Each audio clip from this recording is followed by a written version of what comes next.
Children, look at here. Can you see this? What is it? It is a 500 rupees note. Do you think this is money? I know most of your reply will be yes. It's right, but not completely. Many of us think that paper currency, coins, etc. are money. But in economical terms, money is different. Many economists say money is what money does. And what does money do? Let us examine another definition by Crowther. Anything that is generally acceptable as a means of exchange and that at the same time act as a measure and as a store of value. I repeat the definition. Anything that is generally acceptable as a means of exchange and that at the same time act as a measure and as a store of value. So money acts as a medium of exchange. That is, if you buy something, you need money. You go to shop and buy it and pay money. So exchange is carried out with the help of money. Money also acts as a measure of value. It means that whatever we buy, everything expressed in common value. That is money. The value of thing expressed in money is called price. Money serves as a store of value. If we have surplus money, we can keep it safely or we can store it in various forms and can use in future.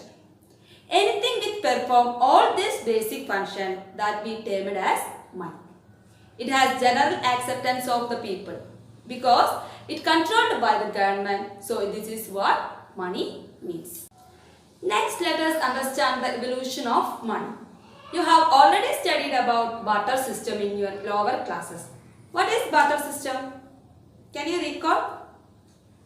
That is, prior to the invention of money, goods are exchanged for other goods without using a medium. This is known as barter system. For example, farmer could exchange his wheat for cloth, milk, shoes, etc. In this exchange system, there was many practical difficulties. What are they? Look at the screen. Drawbacks of barter system. First one, lack of double coincidence of want. Double coincidence means two persons whose want must coincide. That is, both the parties have to agree to buy and sell each other. For example, the shoemaker wants to buy wheat and the farmer wants to buy shoes. Only in this situation they can exchange their commodity. Otherwise, exchange cannot carried out. The second difficulty is lack of common measure of value and indivisibility. All commodities do not possess equal value, and also not all goods can be broken down into smaller parts. For example, value of 1 kg wheat is different from value of an elephant. And an elephant cannot be cut into 3 pieces and sold to 3 people. So, in absence of common measure of value, exchange will be more difficult. The third one, lack of store of value. Many of the goods, generally perishable goods like vegetables, they could not be stored for a long period. So, it could not be kept for future use. Then fourth one, difficulties in deferred payment. Deferred payment means borrowing and lending. Without the use of any medium, all future agreements are very difficult to transact. It can be done, but it is very difficult. Due to these difficulties, there was need for a medium of exchange. As is often said that necessity is the mother of invention. So, rising number of difficulty in barter led to the invention of money. Then the next one is evolution of money. Money has evolved through different stages according to time, place and circumstances. There are different types of money. Money has evolved as follows. First one, commodity money. The earliest period of human civilization, goods like salt, rice, wheat, weapons, etc. and animals like cows, horse, etc. were used as money. But it has also some difficulties related to storage, weight of things, etc. So, the second invention is metallic money.